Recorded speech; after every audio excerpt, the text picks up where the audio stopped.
بسم اللہ الرحمن الرحیم۔ اللہ تعالی کے نام سے شروع جو بڑا مہربان اور نہایت رحم کرنے والا ہے۔ 10 محرم الحرام کو حضرت امام حسین علیہ السلام کی لاش مبارک کی حفاظت کرنے والا شیر ابوالحارث کون تھا؟ امام حسین کے بچپن میں پالے ہوئے اس شیر کو کیوں آزاد کیا گیا تھا؟ یہ شیر آزاد ہونے کے بعد کہاں گیا اور پھر میدان کربلا میں کس طرح پہنچا؟ اور ابوالحارث شیر نے یزیدی فوج کے ساتھ کیا سلوک کیا؟ ان تمام سوالات کے جوابات آپ کو آج کی اس ویڈیو میں دیے جائیں گے۔ حضرت امام حسین علیہ السلام نے ایک شیر پال رکھا تھا جس کا نام ابوالحارث تھا، تو اس کو مولا سے بہت پیار تھا، جو کہ مولا حسین کا گھر مسجد کے سامنے ہی تھا، تو وہ شیر بیٹھا رہتا تھا۔ وقت گزرتا گیا اور شیر جوان ہو گیا۔ کچھ صحابیوں کو اس سے اتنی تکلیف ہوئی کہ ابوالحارث کو وہاں سے نکالنے کا منصوبہ بنایا اور سوچا کہ اس شیر کو مدینے میں نہیں رہنے دینا ہے۔ آخر وہ نبی کریم صلی اللہ علیہ وسلم کی خدمت میں حاضر ہوئے اور کہنے لگے، یا رسول اللہ صلی اللہ علیہ وسلم، حسین کا شیر جوان ہو گیا ہے، ہمیں اس سے ڈر رہتا ہے کہ وہ کہیں ہمیں کھا نہ لے۔ یا رسول اللہ، اگر آپ کی اجازت ہو تو ہم اس شیر کو جنگل میں چھوڑ آئیں۔ پیارے نبی صلی اللہ علیہ وسلم نے فرمایا کہ کل تم کو یہ شیر مدینے میں نظر نہیں آئے گا۔ شام نبی کریم صلی اللہ علیہ وسلم امام حسین کے گھر آئے، ان کو پیار کیا اور فرمایا، بیٹا حسین، تمہارا شیر بڑا ہو گیا ہے۔ امام حسین مسکرائے اور نانا جان کی گردن میں بائٹ ڈال کر بولے، نانا جان، جیسے جیسے یہ بڑا ہوتا جا رہا ہے مجھ سے محبت زیادہ کرتا ہے اور میرے بغیر نہیں رہتا۔ نبی پاک نے فرمایا، حسین بیٹا، آپ کے نانا کے صحابی ڈرتے ہیں، اس سے وہ نماز کے لیے آتے ہیں، ان کو ڈر لگتا ہے کہ یہ شیر ان کو کہیں نقصان نہ پہنچا دے۔ اے بیٹا حسین، اسے ہم آزاد نہ کر دیں۔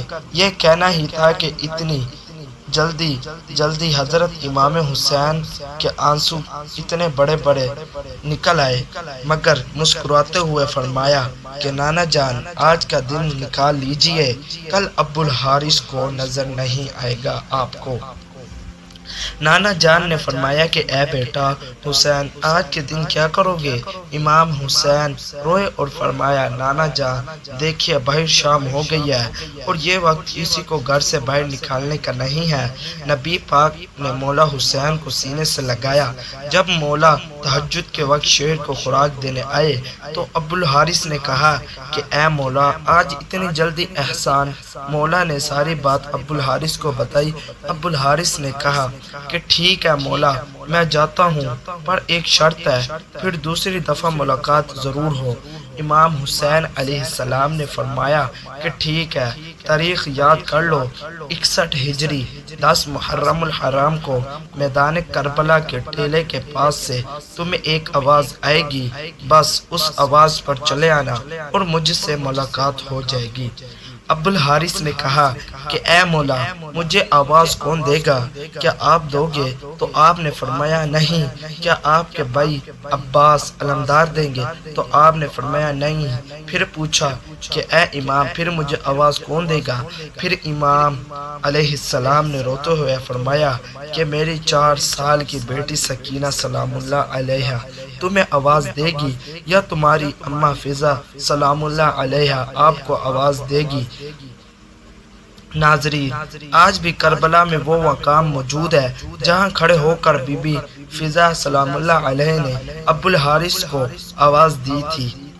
بروز عاشورہ کے جب بی بی فضا سلام اللہ علیہ نے ابوالحارث کو آواز دی کہ اے ابوالحارث، جلدی آ، میرے بابا کے لاشے پر گھوڑے دوڑ رہے ہیں، مگر ہے افسوس کہ ابوالحارث کربلا کی سرزمین پر پہنچا تو اس وقت امام حسین علیہ السلام کی لاش مبارک کے 7 حصوں میں تقسیم ہو چکی تھی۔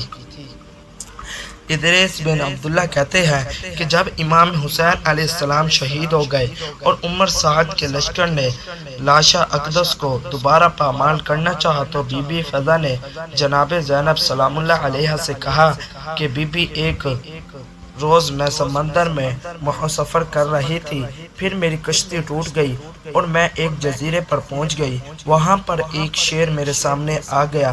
میں نے اس سے کہا کہ اے ابو الحارث، میں رسول خدا صلی اللہ علیہ وسلم کی کنیز ہوں۔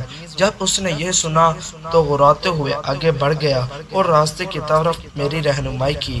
آپ مجھے اجازت دیں کہ میں اس سے کہہ کے میں اسے آواز دوں اور بلاؤں، اور میں اس کو یہ بتاؤں کہ یہ لوگ فرزند رسول خاتم النبیین صلی اللہ علیہ وسلم کے ساتھ کیا کرنے والے ہیں۔ بی بی فضا نے اس شیر کو آواز دی کہ اے ابو الحارث۔ شیر نے اپنا سر اٹھایا۔ بی بی فضا نے کہا کہ کیا تمہیں معلوم ہے کہ یہ لوگ تمہارے امام کے ساتھ کیا کرنے والے ہیں؟ یہ ان کا لاشا دوبارہ پامال کرنا چاہتے ہیں۔ یہ سن کر شیر امام علیہ السلام کے لاشے پر آیا اور لاش اقدس پر بلند آواز سے گرگرانے کرنے لگا اور دونوں ہاتھوں سے جس نے اقدس کو چھپا لیا، یعنی کہ جس میں اقدس کو چھپا لیا۔ لشکر والے آئے تو انہوں نے شیر کو دیکھا۔ عمر سعد نے کہا کہ یہ فتنہ ہے، اسے جوش نہ دلانا اور واپس لوٹ جاؤ۔ چنانچہ سب واپس لوٹ گئے۔ جناب بی بی فضا سلام اللہ علیہ نے شیر کے آنے کی خبر جناب زینب سلام اللہ علیہ کو سنائی اور اسی طرح لاشا اطہر پامال ہونے سے محفوظ رہ گئی۔ یہ شیر مولا علی علیہ السلام کا پالا ہوا شیر تھا جو کہ خاندان نبوت کا وفادار تھا اور آج بھی مولا علی سرکار سے منسوب ہے۔ جناب بی بی فضا سلام اللہ علیہ حضرت بی بی فاطمہ زہرا کی وفادار کنیز تھی، جنہوں نے بی بی فاطمہ سلام اللہ علیہ کی وفات کے بعد بھی ان کے بچوں کا ساتھ نہیں چھوڑا اور بی بی زینب اور جناب ام کلثوم سلام اللہ علیہ کے ساتھ رہی۔ کربلا میں بھی امام حسین علیہ السلام کے ہمراہ رہی اور ان کی بہن اور بیٹیوں کا سہارا بنی، جنہیں اماں فضا سلام اللہ علیہ کہا جاتا ہے۔ رسول خدا صلی اللہ علیہ وسلم نے اپنی ظاہری زندگی میں بی بی فضا سلام اللہ علیہ کو 3 دعائیں کی سہولت بخشی۔ واقعہ کربلا پیش آنے سے پہلے وہ 2 دعائیں مانگ چکی تھی اور ان کی تیسری دعا جو انہوں نے واقعہ کربلا کے لیے سنبھال رکھی تھی، لاشا امام حسین علیہ السلام کو دوبارہ پامال سے بچانے کے لیے ابو الحارث یعنی شیر فضا کو بلوانا تھا۔ سلام و رسول اللہ صلی اللہ علیہ وسلم پر اور سلام و امام حسین علیہ السلام پر۔ یہ تھا ہمارا آج کا واقعہ۔ ویڈیو اچھی لگی ہو تو ہمارے چینل کو ضرور سبسکرائب کریں تاکہ ہم آنے والی نیو ویڈیو آپ کو جلد سے جلد پہنچا سکیں۔ اگر آپ کو ویڈیو پسند آئی ہو تو اپنی رائے کا اظہار کمنٹ میں ضرور کیجیے گا۔ اللہ حافظ۔